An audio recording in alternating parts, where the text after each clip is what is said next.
Hey guys, tonight we drift back more than 2,000 years into the heart of ancient India, where the air smells of oil lamps and spiced rice, where peacocks strut in palace courtyards, and where one restless boy is destined to become both a ruthless conqueror and, strangely enough, one of history's gentlest rulers. You probably won't survive this if you try to keep track of all the royal family drama, but don't worry, I'll guide you gently through the maze. So before you get comfortable, take a moment to like the video and subscribe, but only if you genuinely enjoy what I do here. And hey, drop your location and the time you're listening in the comments. I love seeing where you're all tuning in from. Now dim the lights, maybe turn on a fan for that soft background hum, and let's ease into tonight's journey together. You trudge into the Mauryan court around 304 BCE, where the scent of sandalwood mixes with the dust of power. Chandragupta Maurya, Ashoka's grandfather, had already forged an empire stretching from the Himalayas to almost the tip of India. His son, Bindusara, now sits on the throne, balancing endless court rituals and the clamour of advisors. In this world of jewelled elephants and scheming ministers, a new Prince Ashoka is born. He isn't the crown prince, not yet. In fact, his birth order isn't even crystal clear. Historians still argue whether Ashoka was Bindusara's second, third, or even more distant son. What is clear is that he wasn't expected to rule. He grew up in a crowded palace where half-brothers jostled for favour like contestants on a royal reality show. You can almost hear the whispers in the corridors which boy will inherit the throne and which one will end up forgotten in some dusty corner of history. As a child, Ashoka shows signs of being complicated. He is quick-witted and sharp-tongued, but also stubborn, prone to flashes of temper that make servants tread lightly. A quirky tidbit slips into tradition. Some accounts say his skin was darker than his siblings, and palace gossips cruelly nicknamed him Ashoka the Ugly. You can imagine the sting the way he carried that bitterness like a stone in his pocket.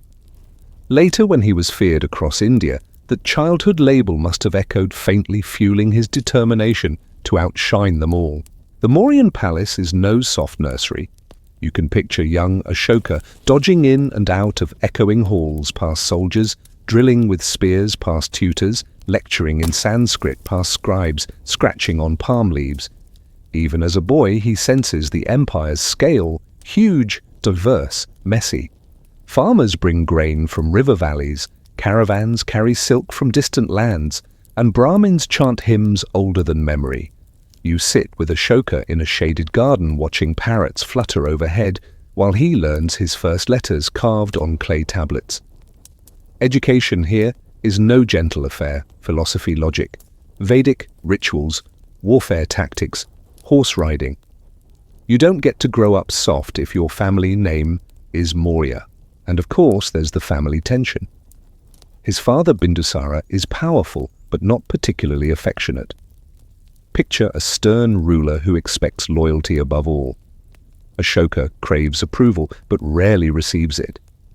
He notices how his half-brother Susima, older and favored, is groomed for succession. Every smile his father throws Susima's way is a tiny thorn under Ashoka's skin. In the evenings, when oil lamps flicker, you walk with Ashoka past corridors lined with guards. Maybe you overhear his mother Subhadrangi, according to legend, telling him not to give in to anger, urging him to learn patience. Yet patience never seems to be Ashoka's strong suit. Historians still argue whether Subhadrangi was a noblewoman or of humbler birth, but what matters is the fire she passed to her son. One night, Ashoka sneaks into the training grounds practicing archery by torchlight. The bow creaks, the arrows thud, and he dreams of proving himself. Not just to his father, not just to his rivals, but to the whole empire. A stray joke slips through your mind. Imagine being one of his brothers trying to prank him in the palace, only to realize years later you accidentally motivated one of the most famous emperors in world history. Whoops. By the time Ashoka reaches his teens, his reputation precedes him. He's brave in mock battles, merciless in debates, and oddly charismatic. Soldiers nod when he passes, even though he isn't the crown prince. You sense it, the seeds of ambition already sprouting. and through it all the Mauryan Empire hums like a giant machine. From the capital at Pataliputra, wooden palisades and watchtowers guard the city. Spies slip through the markets reporting whispers to the throne. Ministers argue over taxes, irrigation, and trade. Young Ashoka soaks it all in. He may not yet know the blood he'll spill or the remorse he'll one day feel, but the stage is set. The boy who is not meant to rule is sharpening his mind in shadows, waiting for the cracks in destiny to open. You lean back, the palace sounds fading, the boy's eyes glinting with restless fire. You're still in Pataliputra, the air thick with incense and dust from sandalwood floors. Ashoka has grown older now, stepping out of childhood and into the rigid mold of royal training. You trail behind him as tutors and generals test him day after day, determined to shape a boy into someone the empire might someday rely on, even if he isn't the chosen heir. The mornings begin with philosophy. Imagine Ashoka sitting cross-legged on a reed mat, a stern Brahmin teacher tapping a stick against the floor while reciting verses from the Vedas. You hear the boy's impatient sighs. He's smart, he learns quickly, but his restless mind craves action, not endless chanting. Later, as a teenager, he debates scholars on dharma and kingship, sharp enough to leave his tutors rubbing their temples. Historians still argue whether Ashoka truly absorbed deep philosophy at this age or merely parroted ideas to outwit his teachers, but either way the seeds of questioning authority were planted. Then comes military training, the part that actually thrills him. You watch Ashoka climb onto a restless warhorse, gripping the reins with surprising ease. The training ground roars with the clash of swords, the thud of arrows into straw targets the grunts of wrestlers. Ashoka loves the physical challenge. He runs drills with soldiers twice his size, his tunic sticking with sweat, his eyes burning with determination. A quirky tidbit from later legends claims that he once killed a lion barehanded as a young man. You don't need to take that literally, though. If you were a lion in ancient India, you might have thought twice before wandering near him. But training for power isn't only about muscles. The Mauryan court demands cunning. Ministers test Ashoka on logistics: how many rations to feed an army, how many elephants to transport supplies across rivers. He learns to read not just palm leaf manuscripts, but also the subtle language of politics: when to flatter, when to threaten, when to smile like you mean it. This balancing act will define his life. At home, things are colder. Bindusara still favors Susima, the elder half-brother, grooming him as heir. You feel Ashoka's simmering resentment every time he's passed over. Family meals are tense affairs. Picture a long wooden table, dishes of rice and lentils, bowls of mango chutney, steaming flatbread. Around it sit brothers pretending to be civil while quietly sharpening their mental knives. You almost expect someone to stand up and announce, "Welcome to ancient India's next emperor. Vote now by throwing garlands." But this isn't reality TV, it's deadly serious. Despite the rivalry, Ashoka earns a reputation. Soldiers call him fearless, ministers call him ruthless. Ordinary citizens whisper about a prince who walks the streets without guards, speaking to merchants and farmers. He's not polished like Susima, but he's magnetic. A small story lingers in the crowded markets of Pataliputra. Ashoka would stop and ask a potter how clay is mixed, or a farmer how irrigation channels are dug. You imagine the shock of those commoners. One minute you're explaining crop rotations, the next minute you realize you've been lecturing a prince. This curiosity sets him apart. He isn't satisfied with palace gossip. He wants to see the world, understand how things work, maybe even control them one day. Historians still argue whether this practical streak came from genuine empathy or from a hunger for power disguised as curiosity. Perhaps it was both. As his training sharpens, so does his reputation for violence. In sparring matches, he doesn't just win, he overwhelms. There's a story, likely exaggerated, of Ashoka once injuring a fellow trainee so badly that no one dared challenge him again. Soldiers whispered that he carried a hidden cruelty, a streak that would later earn him the chilling nickname Ashoka the Fierce. Still, he isn't all scowls and fury. In quiet moments, you find him in palace gardens, sketching designs for war chariots in the dirt, or carving little symbols into stone, as though imagining monuments to himself. It's eerie foreshadowing the boy scribbling in dust will one day cover India with stone pillars that outlast empires. And yet, every evening as the oil lamps are lit, the shadow of succession weighs heavy. Susima glows with royal polish. Ashoka glowers in silence, sharpening his talents in darker corners. You sense the palace is holding its breath. Who will inherit the obvious heir beloved by Bindusara, or the restless second son sharpening both blade and mind in secret? Training for power has made Ashoka clever, ambitious, and dangerous. But beneath the ambition flickers something more complex, a mind already wrestling with big questions of justice, duty, and control. That restless fire will only burn hotter once he's sent away from the palace, thrust into his first real test of ruling. You leave the crowded palace halls of Pataliputra and follow Ashoka down the long, dusty road to Ujjain. His father Bindusara has finally found a use for him. Perhaps as a test, perhaps to keep him far from Susima, the favorite son Ashoka is appointed governor of this important city in western India. Ujjain isn't just any provincial outpost, it's a jewel of the empire, a crossroads of trade where caravans roll in with spices, cloth, and rumors from far-off lands. The city greets you with the chatter of markets and the fragrance of sandalwood and cardamom. Traders argue over weights of pepper, while priests chant outside temples. As governor, Ashoka now carries the burden of keeping this machine running smoothly. You walk beside him as he inspects irrigation canals, tax collections, and garrisons of soldiers.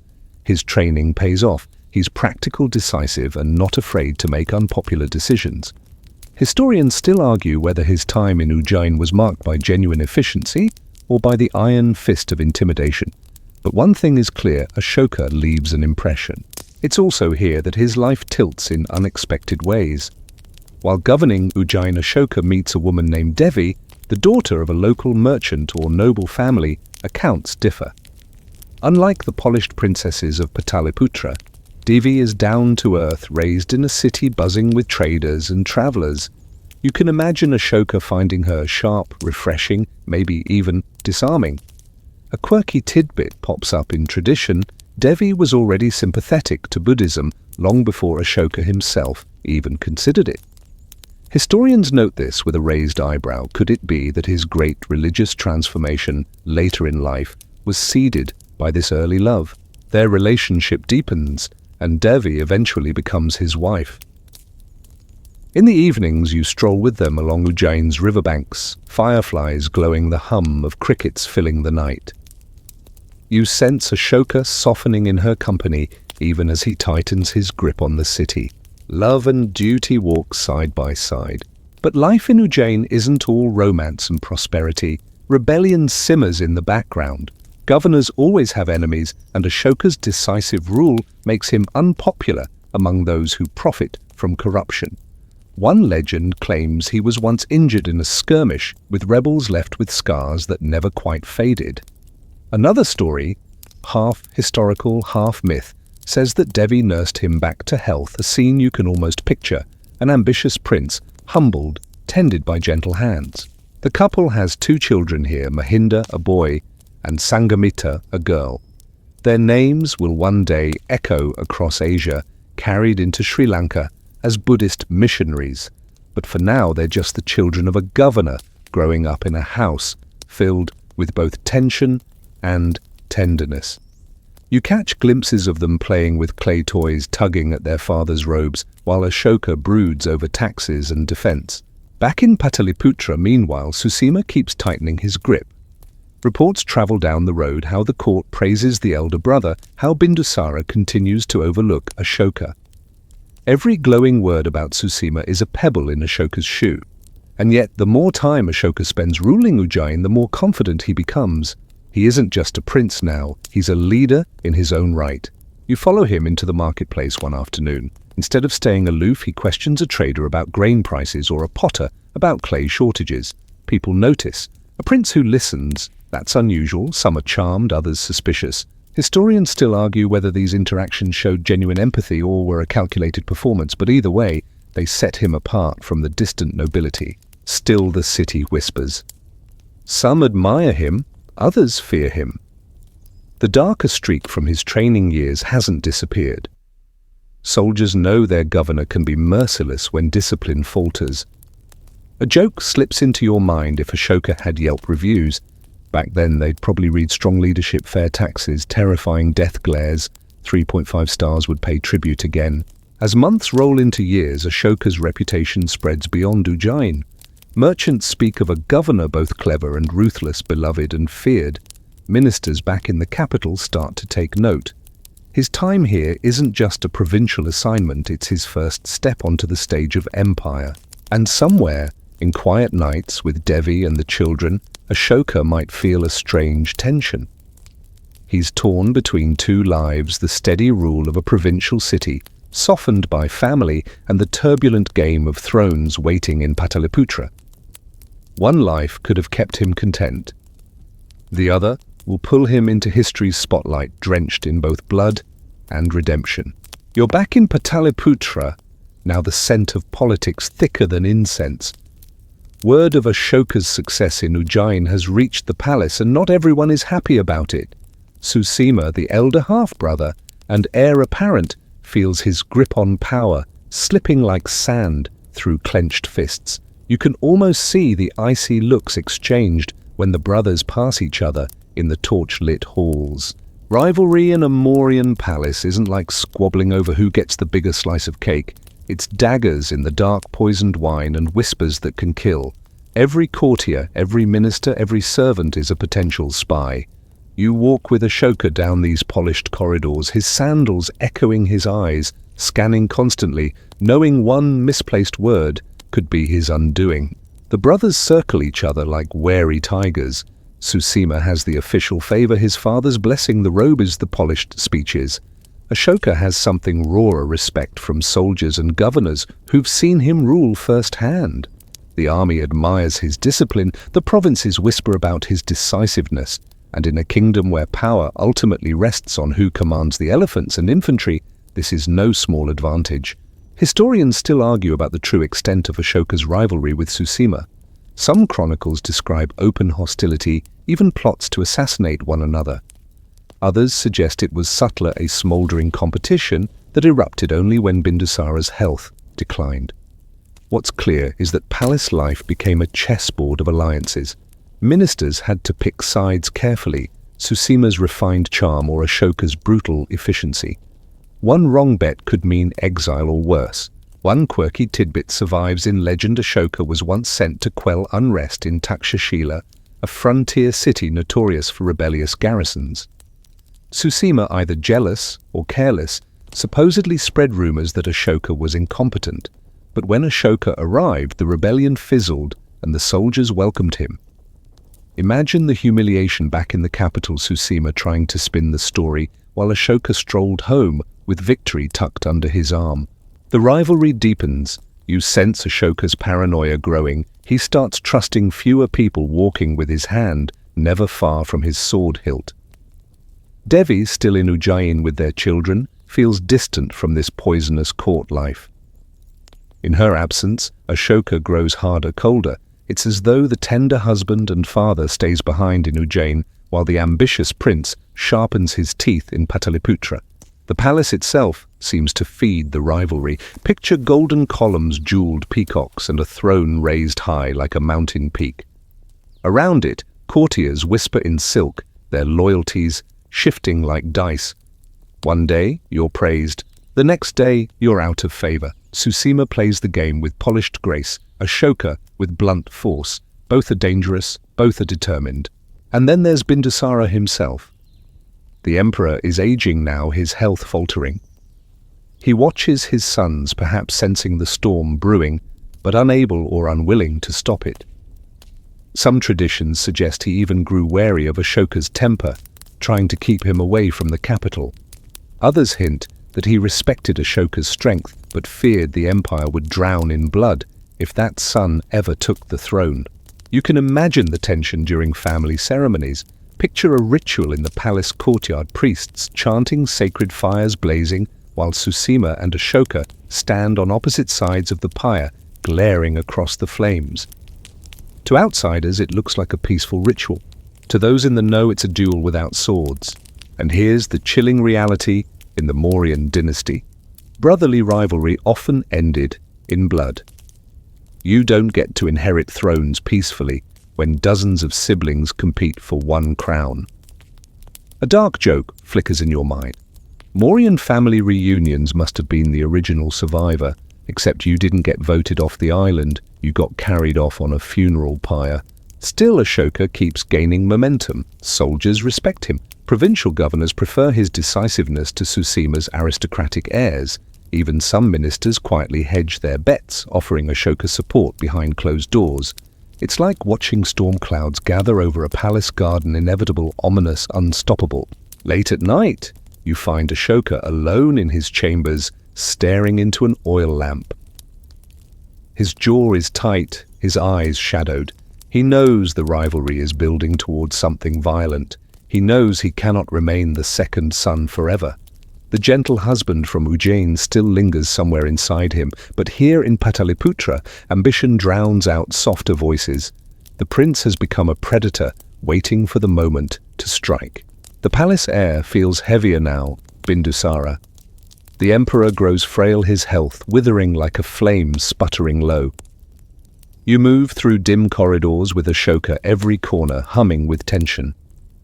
The question hangs like a sword overhead. Who will inherit Susima, the groomed heir, or Ashoka, the formidable second son? This isn't a polite election campaign with debates and posters. It's a game of survival. Ashoka knows it, Susima knows it, the entire court knows it. Ministers whisper, generals choose sides, and spies slip like shadows between chambers. In this dangerous moment, hesitation is fatal. Historians still argue about how exactly Ashoka seized the throne. Some accounts claim Bindusara himself summoned Ashoka back to the capital to restore order when unrest threatened stability. Others tell darker stories that Bindusara disliked Ashoka and never wanted him near the throne, but when Bindusara died, Ashoka moved swiftly, cutting down his rivals with terrifying efficiency. The truth, like so much ancient history, is murky, but the result is undeniable. Ashoka emerges on top. And what of Susima? One version has it that Susima challenged Ashoka directly, only to be betrayed by soldiers who preferred Ashoka's iron grip to Susima's elegance. Another chilling tale claims that Ashoka had Susima executed, or worse, burned alive in a pit of charcoal. The story may be exaggerated, a product of legend, but even the whisper of it tells you how ruthless Ashoka's rise must have been. You can almost picture the scene in Pataliputra. Soldiers clanging spears, courtiers frozen in shock, the throne empty as Bindusara's body is carried away. And in that tense silence, Ashoka strides forward, his face unreadable. When he sits, the Mauryan throne creaks under the weight of both triumph and blood. The empire itself doesn't pause for mourning. Taxes must still be collected, granaries stocked, provinces monitored. The ministers bow low, but you sense their unease. They've seen what Ashoka is capable of. This is no gentle compromise. This is survival of the most ruthless. A nickname begins to circulate, whispered behind closed doors. Ashoka, Ashoka the Fierce. A quirky tidbit from Buddhist chronicles suggests that Ashoka killed 99 of his brothers to secure the throne, sparing only one. That number is almost certainly exaggerated, but it reflects the chilling reputation he carried. In a family with dozens of princes, even eliminating a handful would have been enough to terrify the court. You shiver at the thought this isn't sibling rivalry anymore. It's a dynasty trimmed with a blade. The coronation ceremony itself is dazzling, meant to overwrite the bloodstains with sacred ritual. You stand among the crowds as priests chant hymns. Elephants decorated with gold bells march in procession, and flower petals rain from balconies. The people cheer, some with genuine hope, others because silence would be dangerous. Ashoka accepts the crown, his expression carved from stone, the jewels glittering in the torchlight. Historians still argue whether the people welcomed him or feared him in those first days. What's clear is that Ashoka wasted no time. He tightened his grip on the army, fortified the provinces, and silenced dissent. Ministers who had wavered now swore loyalty. Generals who hesitated were replaced. The new emperor was determined to leave no cracks in the foundation. And yet beneath the ruthlessness you sense something brewing. This isn't just blind cruelty. Ashoka has tasted power, and he intends to wield it with precision. He knows the empire is vast, fractious, and fragile. To rule it, he must be more than a brute. He must be feared and respected in equal measure. But for now, the shadow of blood clings to him. You hear the murmurs in the streets, stories of a prince who killed his brothers, of an emperor who brooks no opposition. Even his loyalists glance at him nervously, wondering how far he'll go to keep the throne. A joke floats into your thoughts. If Ashoka had a campaign slogan at this point, it might have been "Vote for me or else." The stage is set. The boy, who was once overlooked, has clawed his way to the top, leaving a trail of whispers and ashes behind him. The crown is his, but the empire will soon learn the full meaning of Ashoka's reign. You wander through the palace gardens of Pataliputra, but the air feels different now, less fragrant, more suffocating. Ashoka sits on the Mauryan throne, but his early years as emperor are shadowed by paranoia, cruelty, and the desperate need to cement his rule. The crown gleams on his head, yet he wears it like a blade strapped to his skull, dangerous and heavy. The court whispers his nickname more openly now, Ashoka, Ashoka the Fierce. This isn't the gentle emperor of later legends. This is a ruler who believes fear is the only glue strong enough to hold a sprawling empire together. Ministers approach him with trembling hands. Generals bow, low eyes darting. You walk behind him as he strides through the palace, his footsteps echoing in halls thick with unease. Historians still argue how severe his cruelty actually was. Some sources describe him as a ruthless tyrant who executed rivals, silenced critics, and taxed provinces mercilessly. Others suggest the stories were exaggerated by Buddhist chroniclers to dramatize his later transformation. But either way, his reputation at this time is dark, almost mythic. One quirky tidbit appears in the legends. Ashoka supposedly built a place called Ashoka's Hell, a prison designed to torture enemies with ingenious cruelty. It's said the chambers were disguised as a paradise from the outside, luring visitors in only to reveal unspeakable punishments inside. Whether it truly existed or not, the very idea tells you how people viewed him, a man capable of constructing nightmares. You drift with him through the capital. Soldiers patrol every gate, spies linger in markets, and the bureaucracy hums with fear. The Mauryan Empire is vast, stretching from Afghanistan in the northwest to Bengal in the east, and controlling it requires constant vigilance. Ashoka's early rule is marked by iron discipline. Corrupt officials are punished publicly, governors replaced without warning. You sense the empire tightening like a drum pulled taut.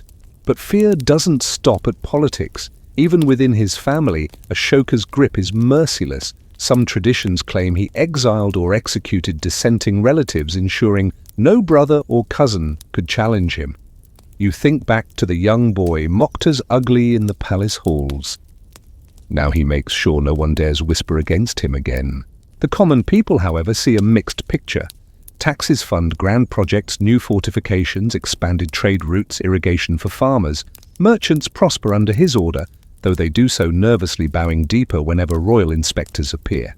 Farmers too enjoy stability, even if the emperor's presence looms like a storm cloud. Historians still argue whether Ashoka's early policies were effective governance or sheer intimidation, but it's likely they were both. And yet, in quiet moments, cracks appear. You follow him one evening as he walks alone in the gardens, torchlight flickering on stone pathways. He stares at the darkened sky, the Ganges River flowing silently beyond the palace walls. There's something unsettled in his gaze, as if he knows ruling through fear is unsustainable, but he hasn't found another way. You can almost joke that Ashoka at this stage is like a strict gym coach. Everybody gets stronger under his rule, But no one dares skip leg day or risk execution. Still, the empire obeys. Rebellions flare at the edges, but they are swiftly crushed. His generals, once skeptical, now respect his decisiveness. The court, once divided, now trembles in unity. For all the whispers of cruelty, no one can deny that Ashoka is firmly in control. But power always hungers for more. Even as he secures the heart of the empire, his eyes drift outward. To the south lies Kalinga, a prosperous and independent region along the eastern coast. It's not yet part of the Mauryan Empire. It thrives on trade, proud of its independence and rich in culture. For Ashoka, it looks less like a neighbor and more like an unfinished piece of his map. And so the fierce emperor sharpens his ambitions, the iron grip on his people, the ruthless discipline, the chilling prison legends, all of it is a prelude. Ahead waits the campaign that will define him forever. Ahead waits Kalinga, and with it, the battle that will change Ashoka's soul. The morning sun breaks over the eastern horizon, and with it, Ashoka's gaze fixes on Kalinga. You drift at his side as maps are unfurled before him, rolled parchment inked with mountain ridges, winding rivers, and the proud cities of an independent land. The Mauryan Empire already spans most of the subcontinent, but to Ashoka, the absence of Kalinga on his list of conquests is like a missing tooth in an otherwise perfect smile. It gnaws at him. Kalinga was no minor kingdom. Nestled along the Bay of Bengal, it thrived on maritime trade. Ships carried ivory, textiles, and spices across the Indian Ocean, linking Kalinga to Sri Lanka, Southeast Asia, and beyond. Its people were fiercely independent with a tradition of resisting outside domination. To Ashoka, this made Kalinga doubly attractive, both for its wealth and as a symbol. If he could subdue it, no one in India would dare question Mauryan supremacy again. You hover in the war councils as generals spread stones across the map, representing divisions of infantry, cavalry, elephants. Ashoka listens, expression tight, his voice clipped with authority. He demands efficiency, ruthlessness, inevitability. There is no talk of diplomacy. To him, Kalinga is not a neighbor to negotiate with, it is prey to be devoured. When the campaign begins, the Mauryan army surges like a tidal wave. Imagine it hundreds of war elephants painted in bright patterns, their tusks capped with iron, cavalry squads with bows taut and swords flashing, infantry ranks marching in endless lines, shields glinting in the sun. Behind them stretch supply trains, wagons of grain, blacksmiths, even camp followers. The empire's full might is in motion. Kalinga resists with everything it has. Its soldiers know the terrain, fighting with the ferocity of people defending their homes. Farmers abandon plows for spears. Women and elders join in defense of the walls. For them, this is not conquest, but survival. You wander among the battlefields and its chaos. The clash of elephants feels like the earth itself groaning. Arrows whistle overhead like swarms of hornets. Smoke rises from burning villages, mingling with cries of rage and grief. Mauryan soldiers advance step by step, grinding down resistance. The campaign is brutal, not a quick triumph, but a grinding war that tests both sides. Then comes the climactic confrontation near the Dhauli Hills. The Kalingan army, though valiant, is overwhelmed. Ashoka's forces crush their defenses, flooding into cities, cutting down anyone who resists. When the dust clears, the scale of devastation is staggering. Ancient texts record numbers almost too large to comprehend: 100,000 slain, 150,000 deported, countless more left broken in body and spirit. Historians debate whether these figures are symbolic or literal, but the truth is plain: Kalinga is shattered. Its proud independence is extinguished beneath the Mauryan boot. You walk with Ashoka through the aftermath, and for the first time the fierce emperor falters. The battlefield is not just a site of victory, it's a graveyard. Corpses lie unburied, rivers run red, survivors wail for their families. Ashoka sees mothers clutching lifeless children, soldiers begging for water, villages reduced to ashes. The silence of death presses down heavier than any crown. And here, something shifts inside him. The man who once believed fear was strength feels fear of another kind, fear of himself. For the first time, Ashoka looks at conquest and feels not pride, but horror. The very victory he sought becomes his greatest burden. Legends say he whispered to himself, "What have I done? If this is victory, what is defeat?" The Kalinga War becomes the hinge of his life, the turning point where Ashoka the Fierce begins to crack open into Ashoka the Gentle. But transformation is not instantaneous. It is a slow unraveling, a gradual peeling away of cruelty in search of something better. You remain by his side as he retreats from the battlefield, haunted by the images of suffering. Kalinga is conquered, yes, but Ashoka has been conquered too by the weight of his own conscience. The empire rejoices in triumph, but in Ashoka's heart the drums of war no longer sound like music. They sound like mourning. Ashoka returns from Kalinga not with the swagger of a conqueror, but with the slump of a man dragging invisible chains. You trail behind him as he rides into Pataliputra, the capital city, where cheering crowds line the streets. They throw garlands, chant his name, wave banners. To them, he is the emperor who has expanded the Mauryan realm to its zenith. Yet, you notice something odd. Ashoka hardly raises his eyes.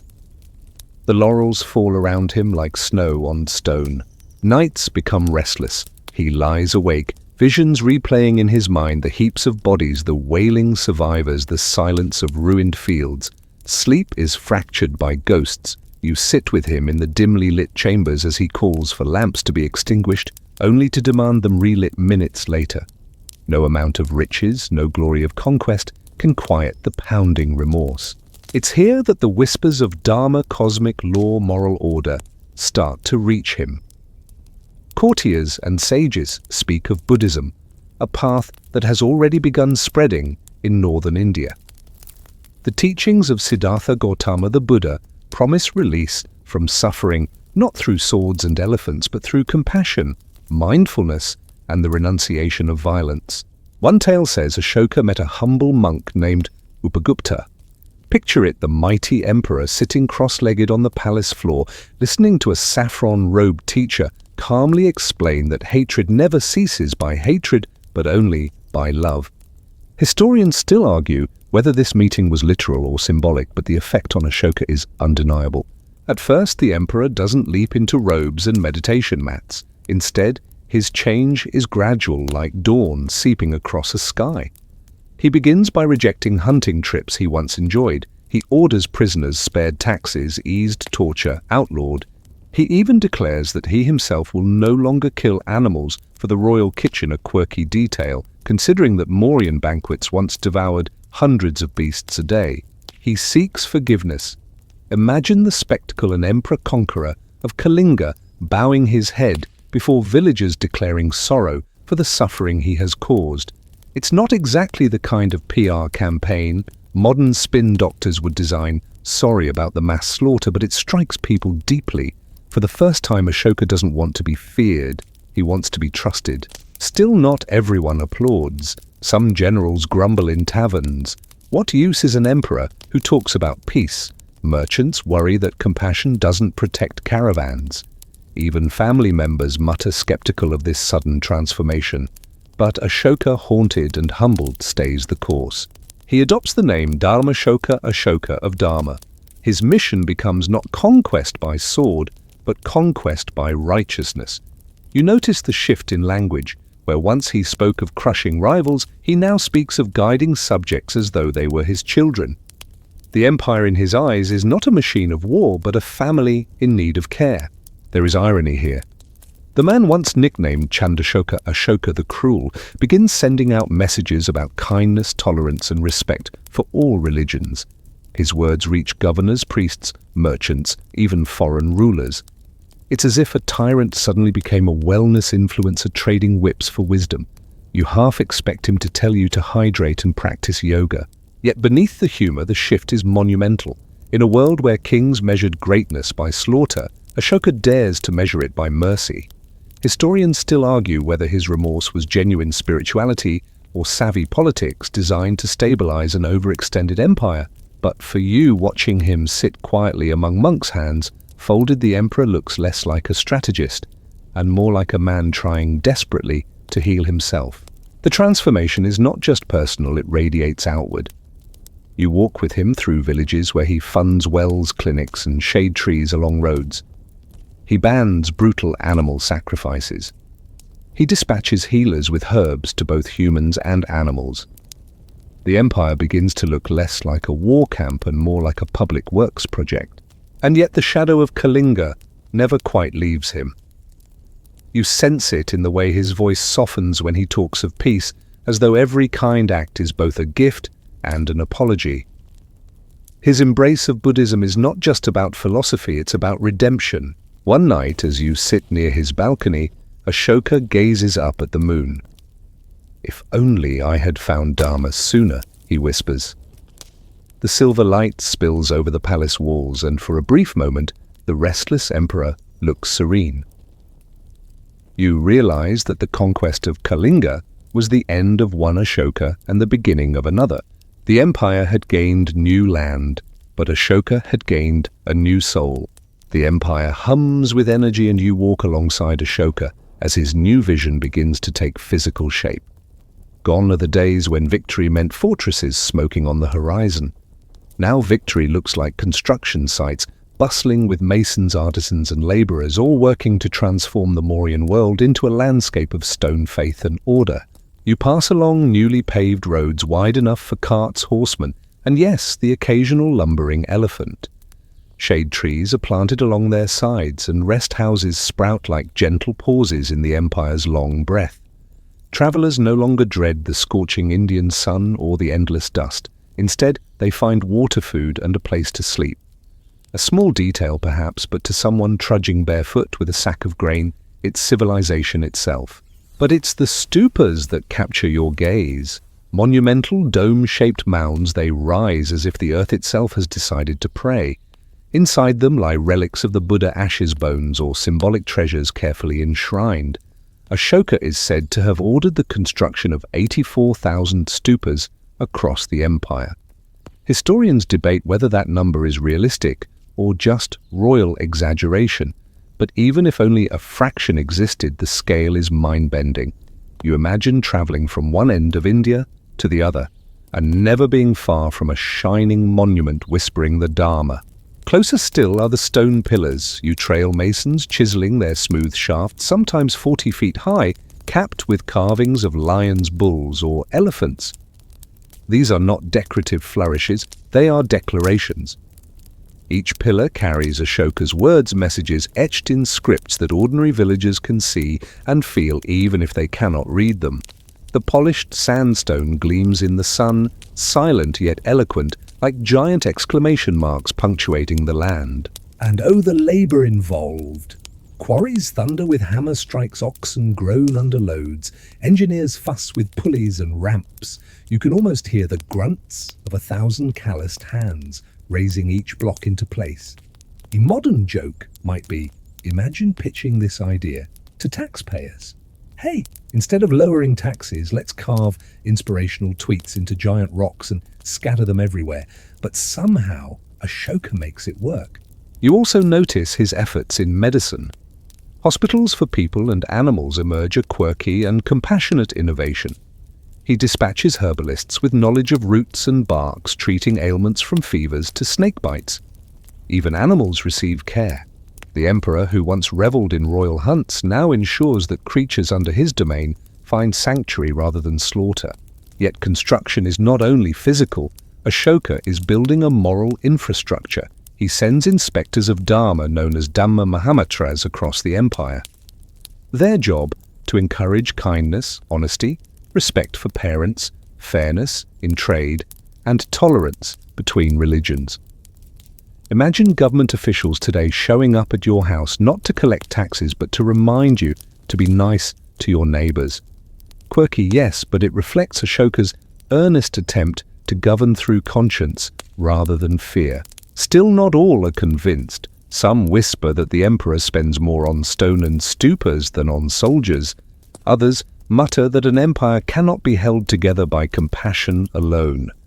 Historians still argue whether Ashoka's projects truly strengthened the state or weakened it by draining resources, but as you stroll past a sparkling new stupa, its dome catching the golden sunset, the cynicism fades.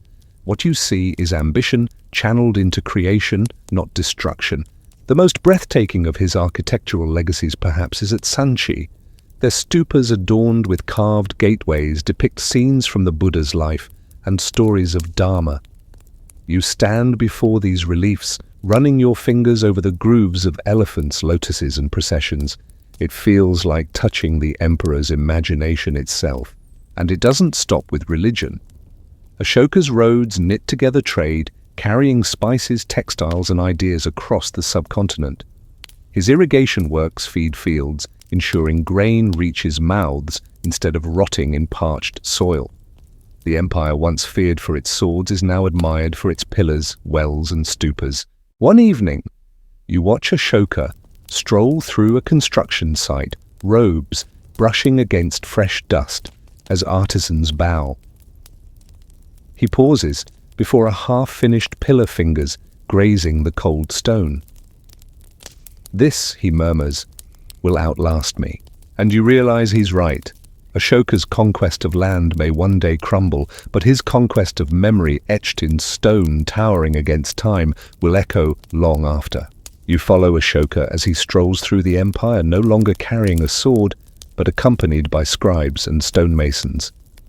He stops gestures and soon hammers ring against sandstone.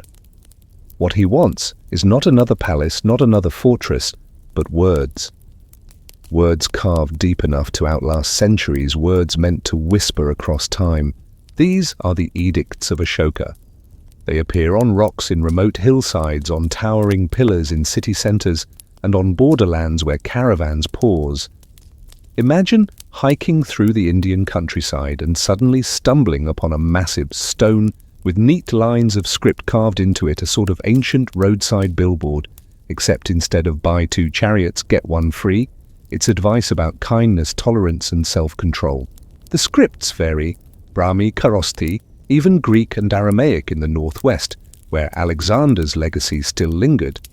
It's as if Ashoka wanted to make sure everyone from Tamil farmers to Greek settlers could grasp his message.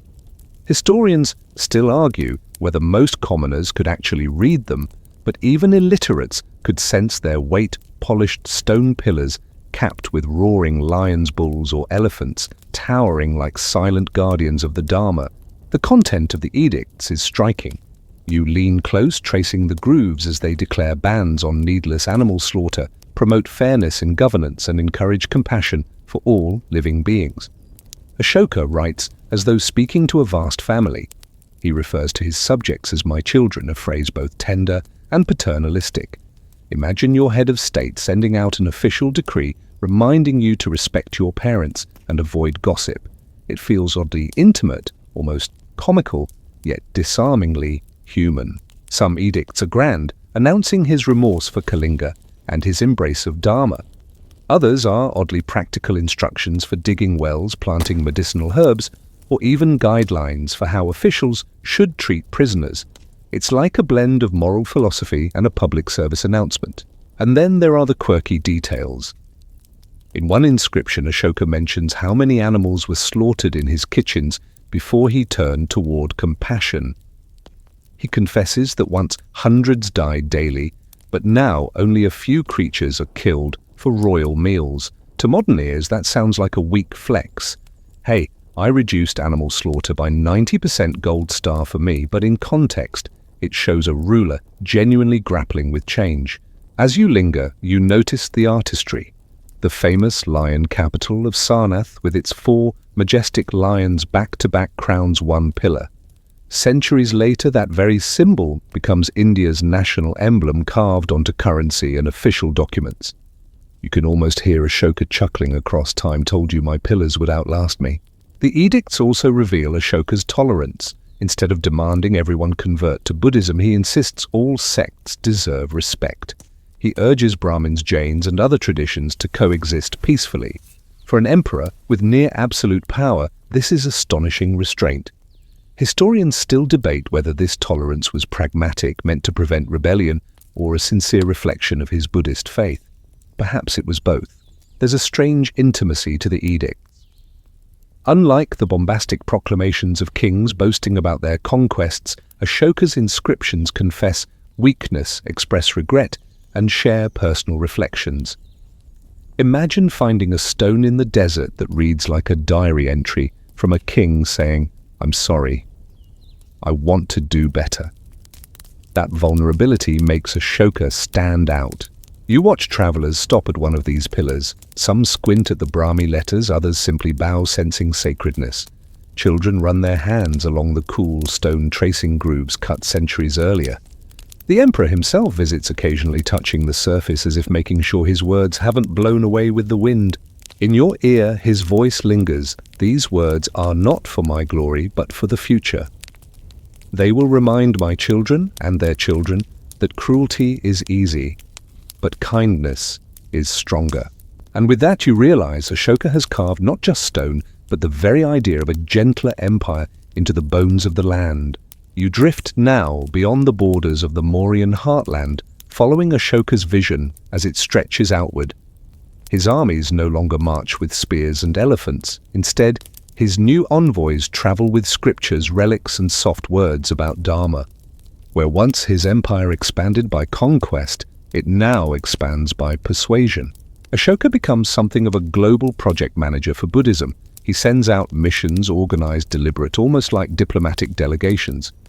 You watch as monks, scholars, and even family members are chosen, their feet washed, before they set out on long journeys. Instead of armor, they carry palm leaf manuscripts and small caskets of relics. Their destinations are not battlefields, but temples, monasteries, and royal courts. One of the most famous missions goes south across the sea to Sri Lanka. Ashoka entrusts his son Mahinda with this journey. Imagine the scene: a royal prince turned monk, shaved head, gleaming saffron robes, fluttering in the coastal breeze, boarding a ship. He sails over turquoise waters, landing on an island where King Devanampiya Tissa rules. The story goes that Mahinda met the king while he was out hunting a deer. Instead of confrontation, he offered teachings. The king, struck by the simplicity of the Dharma, embraced Buddhism, planting roots that still define Sri Lanka today. Not to be outdone, Ashoka's daughter Sanghamita also plays her part. She travels to Sri Lanka as well, carrying a sapling from the Bodhi tree under which the Buddha attained enlightenment. You stand with her as it is planted in Anuradhapura, the soil pressed around it with reverence. That tree or its descendants still lives today, a living link to both the Buddha and Ashoka's mission. Other envoys journey farther north to Nepal, west to Central Asia, even to the Hellenistic kingdoms that rose in the wake of Alexander the Great. Inscriptions tell us that Ashoka corresponded with rulers like Antiochus II of Syria and Ptolemy II of Egypt, urging them to embrace principles of Dharma. Historians still argue whether these kings ever read his messages or if the scrolls simply gathered dust in foreign archives, but the ambition is clear: Ashoka wanted compassion to cross borders as easily as trade goods. Closer to home, Buddhism begins to flourish in Gandhara and Kashmir, blending with local traditions, and in the Deccan, where monks establish monasteries along trade routes. The empire becomes a web of cultural exchange. Picture a caravan resting by a stupa, merchants unloading silk and spices while monks chant sutras in the background. The Dharma is not just preached, it travels with commerce, weaving itself into the rhythms of daily life. Of course, not everyone welcomes the spread. Brahmin priests worry about losing influence, while some officials complain that too much focus on monasteries drains resources. Yet Ashoka persists.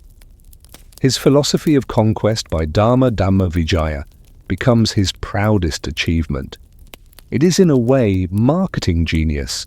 Instead of ruling by fear, he rules by inspiration, and inspiration spreads faster than an army ever could. Quirky legends crop up along the way. One says Ashoka distributed relics of the Buddha like royal giveaways, placing them in stupas across Asia. Another claims he tried to build monasteries on the moon, an exaggeration no doubt, but a sign of how people imagined his devotion had no limits. You watch as monks debate under banyan trees, their voices carrying across villages. Some speak of compassion as the highest virtue, others argue over doctrine. The Dharma spreads not as a rigid blueprint, but as a living dialogue. And Ashoka, though emperor, humbly refers to himself as a lay follower, not a saint or sage. The transformation is astounding. A man who once drowned Kalinga in blood now floods the world with teachings of non-violence. Historians still puzzle over this paradox. Can one man truly pivot so sharply? Was it remorse, political strategy, or both? But as you sail with Mahinda across the glittering waters or sit beneath the Bodhi sapling with Sanghamitta, the debates fade.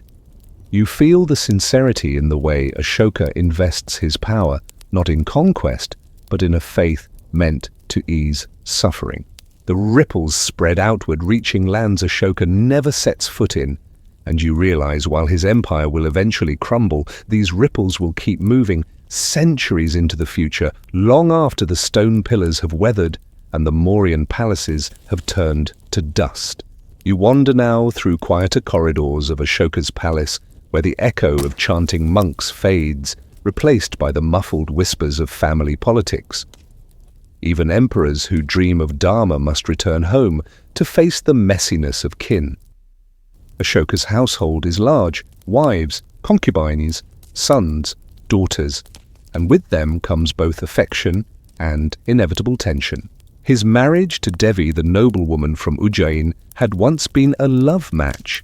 You remember her calm strength, the way she raised their children, Mahinda and Sanghamitta, both destined to spread Buddhism far beyond India. Yet Devi never joined Ashoka in Pataliputra after his coronation. Some say she disapproved of palace intrigue. Others suggest she preferred the simpler life of Vidisha. Historians still argue whether her absence was voluntary or enforced, but what's clear is that Ashoka's household was not a single happy family dinner table. Other wives came into the picture: Asandimitra, his chief queen, wise and politically adept, and later Tishyarakshita, remembered in legends for her jealousy and cunning. One story tells of Tishyarakshita resenting the Bodhi tree that Sanghamitta brought to Sri Lanka. Out of envy, she ordered the original Bodhi tree at Bodh Gaya to be poisoned.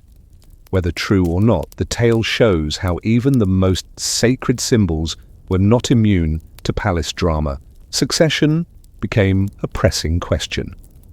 Ashoka had many sons, but who would inherit the empire? Mahinda, though noble and capable, had taken monastic vows, renouncing worldly power.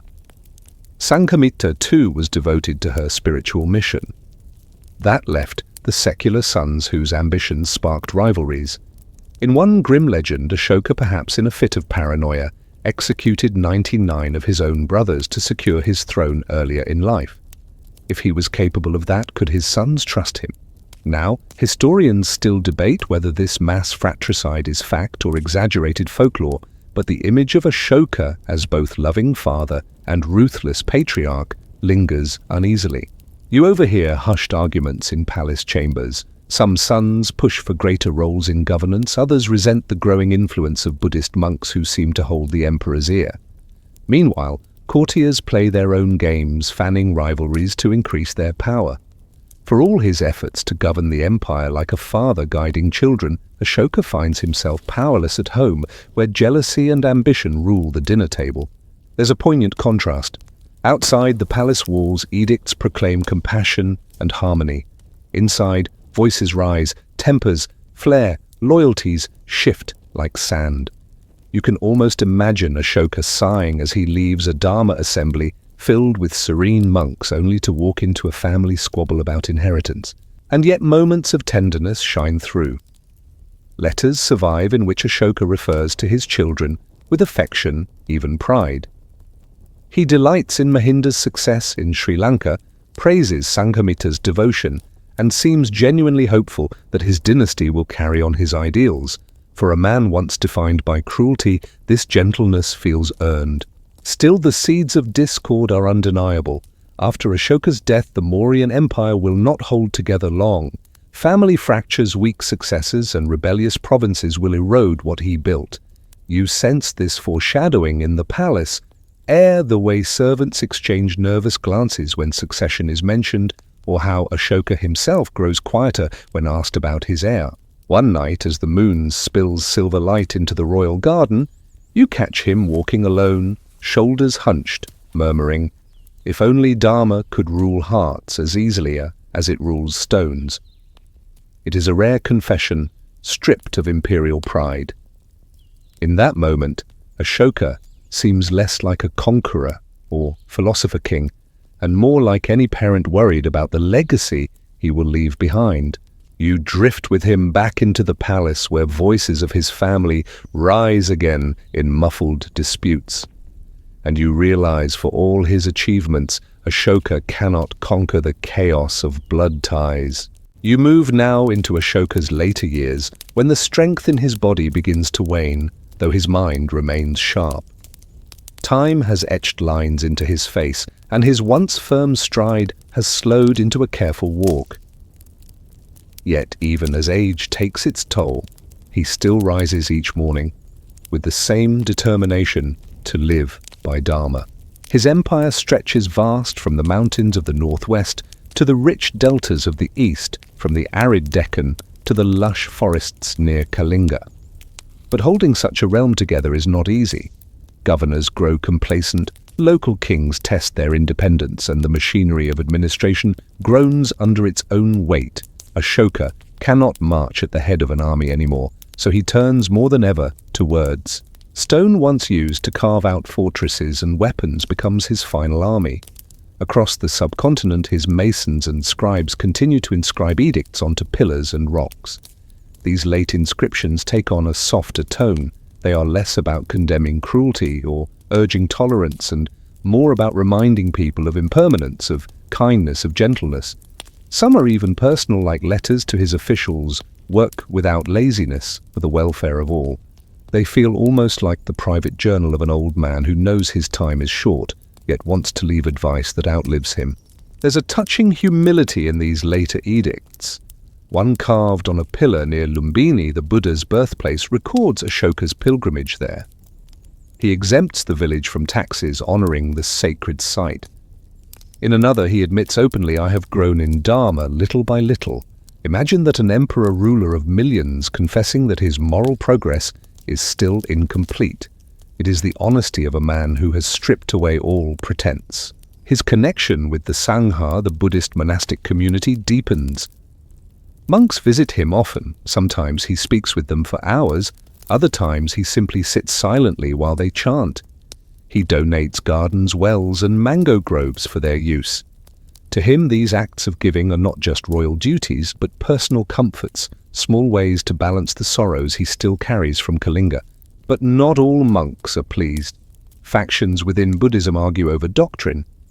Some accuse the emperor of meddling too much, others of not doing enough. Disputes over ritual scripture and hierarchy swirl through the Sangha. Once again, Ashoka tries to mediate. He convenes a council in Pataliputra, gathering monks to settle disagreements and preserve unity. Whether he succeeded fully is uncertain, but his intent is clear. He wanted Dharma not to splinter, but to endure. Meanwhile, his personal health declines. Legends say he suffered from painful stomach ailments in old age. His younger queen, Tishyarakshita, is accused of neglecting or even mistreating him during this time. In some tales, she tries to keep him from the Bodhi tree, jealous of his devotion.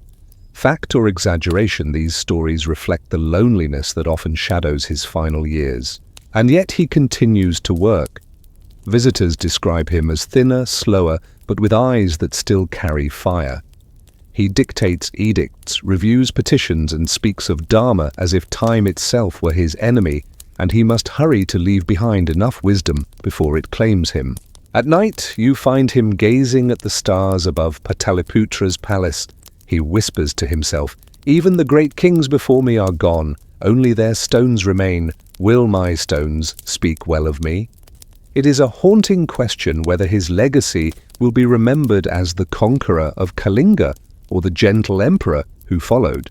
These twilight years are filled with both serenity and shadows. Ashoka seeks peace through Dharma, but he cannot ignore the cracks in his empire, the disputes in his household, and the limits of his body. Yet perhaps that is precisely why he feels so close to ordinary people now. His suffering is theirs, his worries are theirs.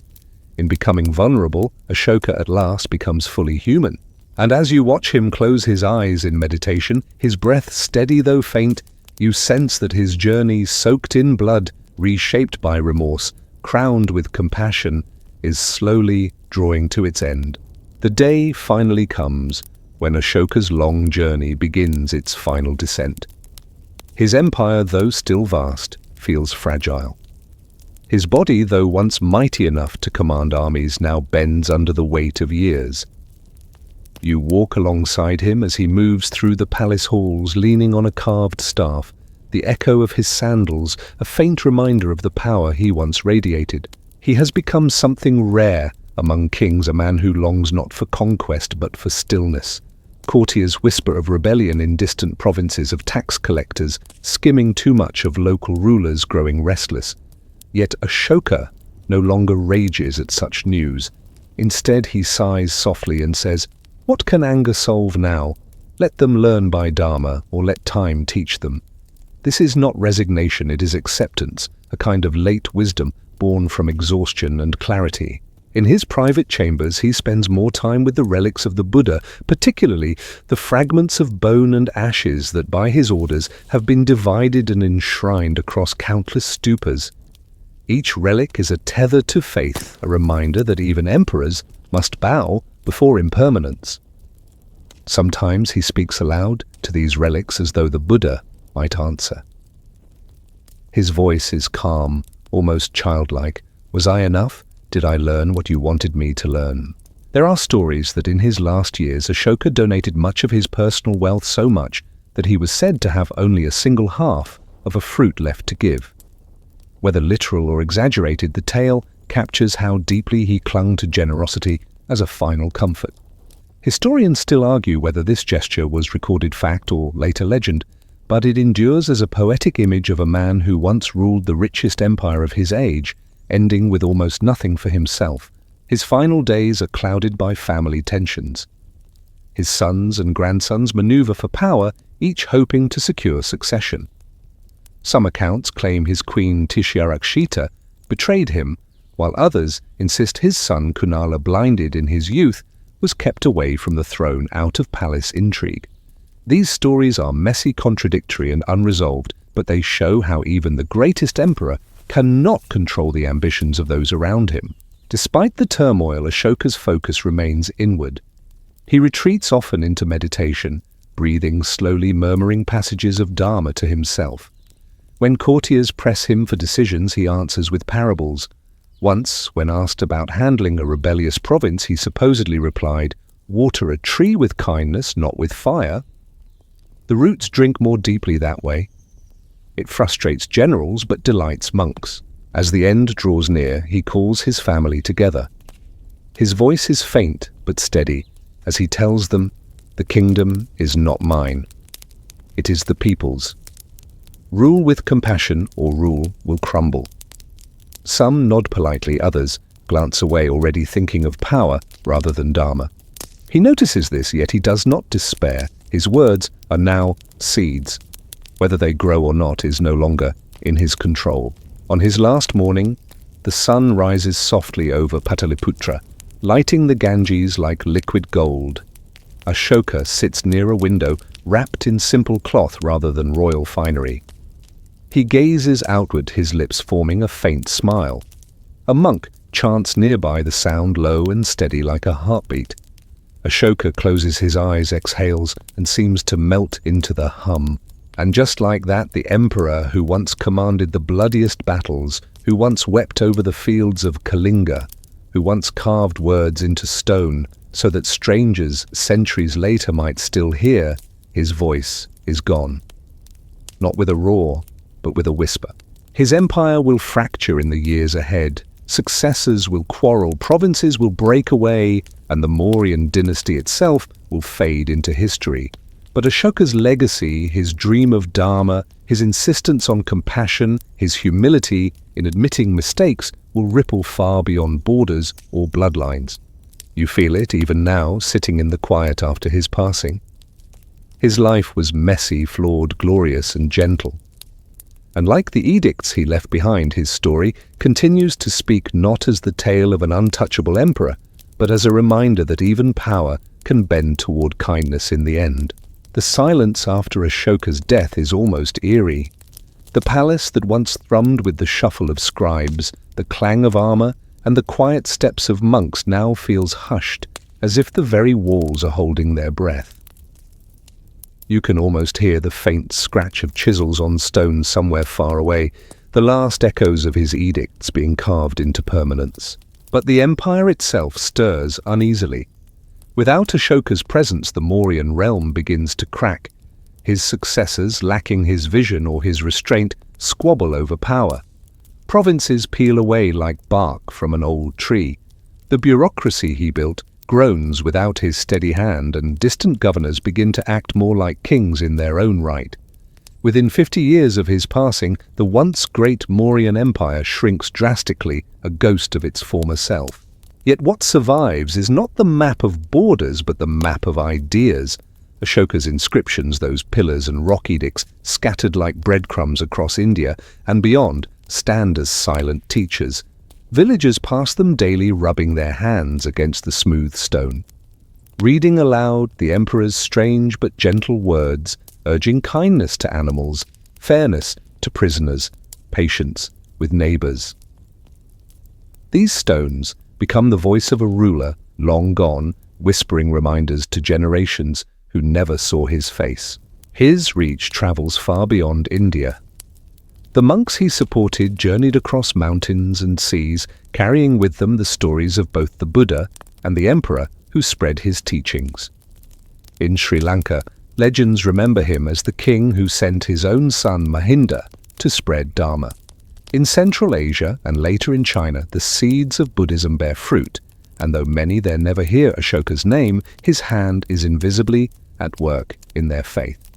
Historians still argue whether his influence alone explains Buddhism's vast expansion, but no one denies he was its first great patron on a global scale. There is irony here. His political empire collapses, but his moral empire endures. Conquerors who came after him, Shakas, Kushans, Guptas, left ruins and coins. Ashoka left principles. And unlike ruins, principles cannot be looted or burned.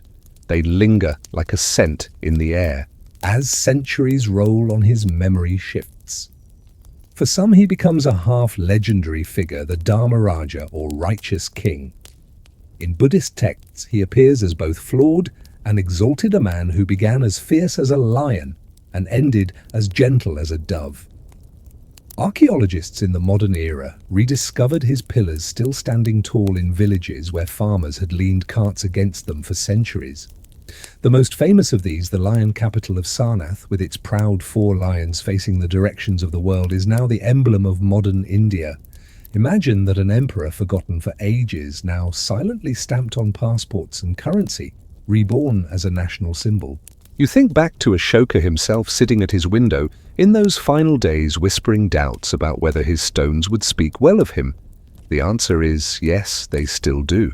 His words outlived kingdoms, his remorse turned to wisdom, and his gentleness, unusual for rulers of his time, became his most enduring strength. And so as you lie here listening to this tale, you realize his story is less about a man who ruled an empire and more about a man who discovered the limits of power and the possibilities of compassion. It is the story of how even the most ruthless can change, how mistakes can be transformed into teachings, and how whispers carved into stone can echo louder than the clash of swords. Now the journey slows like a river widening into calm water. You've walked with Ashoka from restless prince to weary conqueror, from a king drenched in war to a seeker of peace. The battles, the remorse, the pillars of stone, all of it settles now into quiet memory like dust floating in late afternoon sunlight. You can feel your own breathing soften as his story closes. There is no rush anymore, no armies marching, no courtiers arguing, only the steady rhythm of his words lingering in the air, soft as a lullaby. Think of those stone pillars under moonlight, their carvings weathered but still legible, their presence steady even as centuries fall away. They stand alone in fields, in forests, on hilltops, silent guardians of a message that was meant to soothe, not to command. You might picture Ashoka himself not as the emperor surrounded by golden soldiers, but as an old man in simple cloth sitting beneath a tree, smiling faintly as he watches children chase fireflies. That is the image to hold on to, not power, not conquest, but peace discovered at last in stillness. And as your eyes grow heavier, you can let go of the noise of today. Whatever burdens you carried into this story can be set down like Ashoka setting down his sword. The night itself feels like an empire of rest, and you are its honored guest. So breathe in slowly, let it out even more slowly, and drift with the current. You have reached the quiet shore.